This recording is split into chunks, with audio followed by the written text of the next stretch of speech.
Hey, check this out.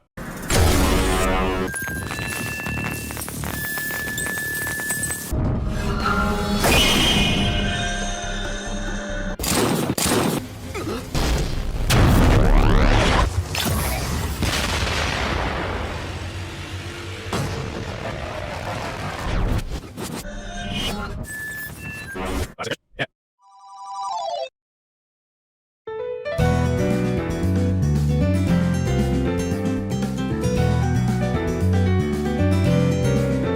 That was pretty neat, I'd say.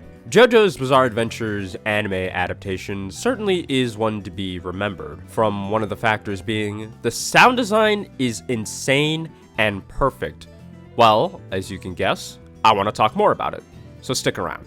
I have over 100 books ranging from art books, comics of floppies to whale omnibuses, and tons of manga. Though the downside is that if I open any of them, I hear nothing. Quite a nightmare. Reading is just silently understanding words. When it comes to most media outside of that, it's not just only watching everything unfold right before your eyes, but also listening to the events. Sound itself is usually a glossed over portion of the full production. Obviously, anyone can praise music when it's good. I'm mostly talking about the sounds themselves. First, there's the image and imagination of the scene. Though to complete it and add weight to it, sound is crafted to achieve that. Something as simple as someone walking can have different effects and tone on the scene. Now, yes, some sounds you hear within almost anything you can think of is stock to some degree.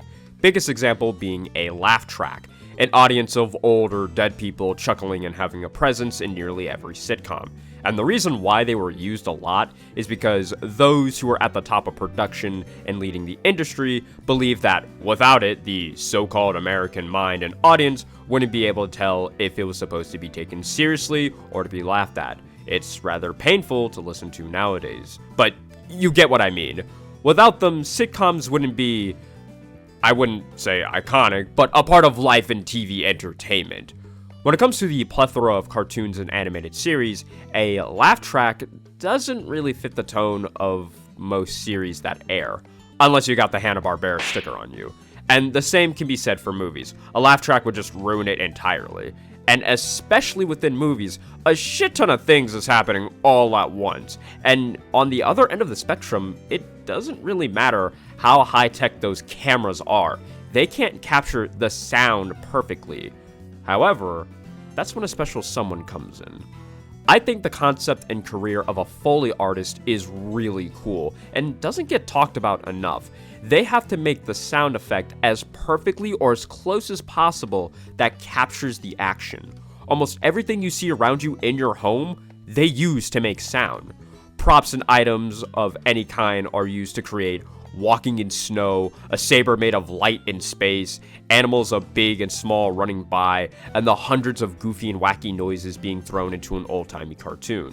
Basically, they're people who do ASMR, but with talent. Yes, I said it. This guy though, he's actually cool. This is real Asmir. Though, it's not just exclusive to movies or cartoons. Video games also have sounds that are made from scratch. My personal favorites are how the disgustingly painful fatalities and flinch-indulging attacks of Mortal Kombat are made with bell peppers, grapefruit, and bananas, to name a few. Or with Zack from League of Legends and his goo-like body. It was made from taking dog food, putting it in a condom, and smacking it against a wall. Everything I said there was true.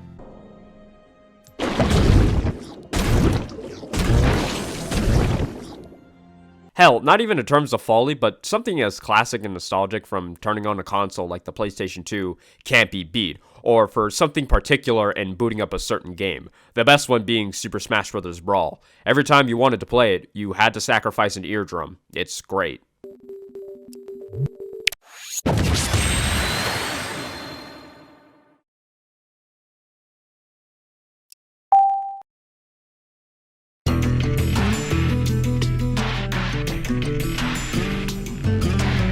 Alright, About those sound effects I threw in at the beginning of the video, just so you would watch up to this point. That's right, I have kept you virtually hostage. Don't leave. So, what really makes Jojo's sound design stick out more than other series?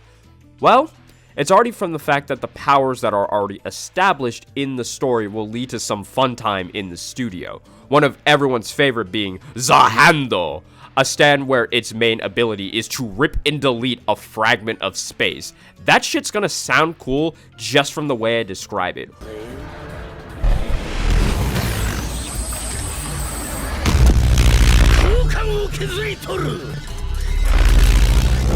Or an angry ex-cop is gonna rewind events and actions in a certain place.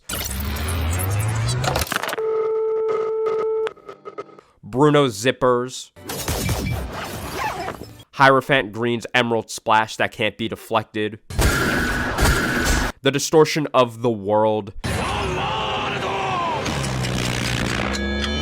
The menacing presence of a villain or horror creeping up.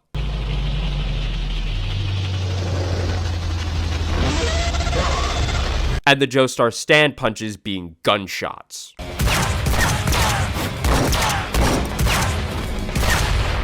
So not only do they fully capture the essence of the attacks and abilities, the other fun part about these sound effects is that they inspire people to try and make their own. Jojo is really the only series I can think of where a community for an anime or manga come together for sound. Like, even when the latest version of an opening has sound effects, everyone is absolutely ready and happy for that. It's mostly the same opening, but now you can hear Caesar's bubbles and bloody stream. Just what I've wanted. Thank you. It's all very similar to my video of stand-eye catches, pointing out that everyone can do it in their own style. Massive shout out to, Jojo's Bizarre Adventure sound design. That's just the name he goes by. Or Sound Man is probably better. Massive shout out to them, because they are an example to show us how hard the sound goes. One that they've made I really like is Jolene and Stone Free having machine gun shots for the barrages, and a bat hitting a home run for the heavy hits.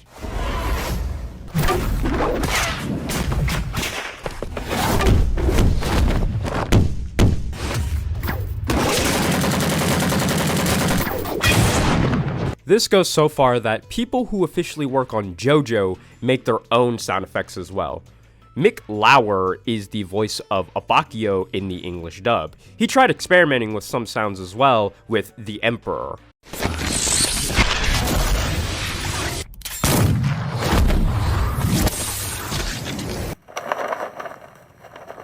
Yeah. So that was used for his arm moving into frame. Kind of sounds like clothes moving quickly. And then I added a phaser effect to it for this whole horse sound. But you can still hear it, but here you go. Yeah, so that's like the initial sound. So it kind of comes into play, and then the whole thing kind of sounded a little like, yeah. And then that on top of some other stuff. Okay. Now, that clip didn't look like the classic and normal method of Foley that I mentioned earlier. A good bit of sound design in general nowadays does still require some mixing to really give it that edge and finishing touch. But it all comes down to a question that needs to be answered. Who's the mastermind behind all those sweet, sweet sounds? Well, most of that glory goes to Yasumasa Koyama. You don't know how many tries it took me to say that properly.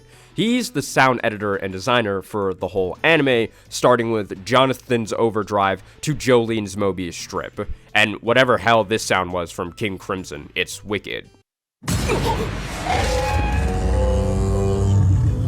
Now, the fun part is that he's not only just a JoJo anime staff member, he works with David Production in general. Now, note that I said with and not specifically for, because he's actually a freelance sound designer, so he works on almost any series for any studio, which I think is pretty cool, because if you either watch all anime that there is or pick up on certain sounds, he also worked on Fire Force, Dr. Stone, and Knights of Sidonia, just to name a few series. For Knights, the sound of this abomination makes It was made from an eraser being rubbed against a plastic bottle.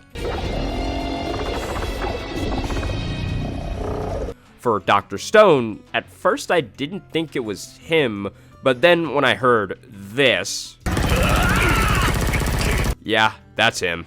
For Fire Force, I've watched Season 1 and most of Season 2, and it's... Anyways, the sound design is out of this world. For a series like Fire Force, where most of the powers involve, well, fire, of course, it's pretty impressive that most abilities can be distinguished by sound, like with Shinra being able to move and have the presence of a futuristic jet. When Charon gets hit, you hear metal being banged as well, really setting in stone that he's some sort of immovable object and literally built different.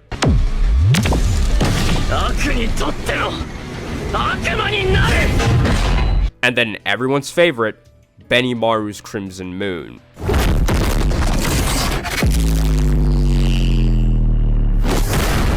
It's good to know that in Fire Force, to determine who's powerful or not, just listen to the amount of bass they can produce in one hit. It's wonderful. And yes, I am aware about the fact that they use the brrrrr sound effect, which, if is super duper true, all I can say to that is...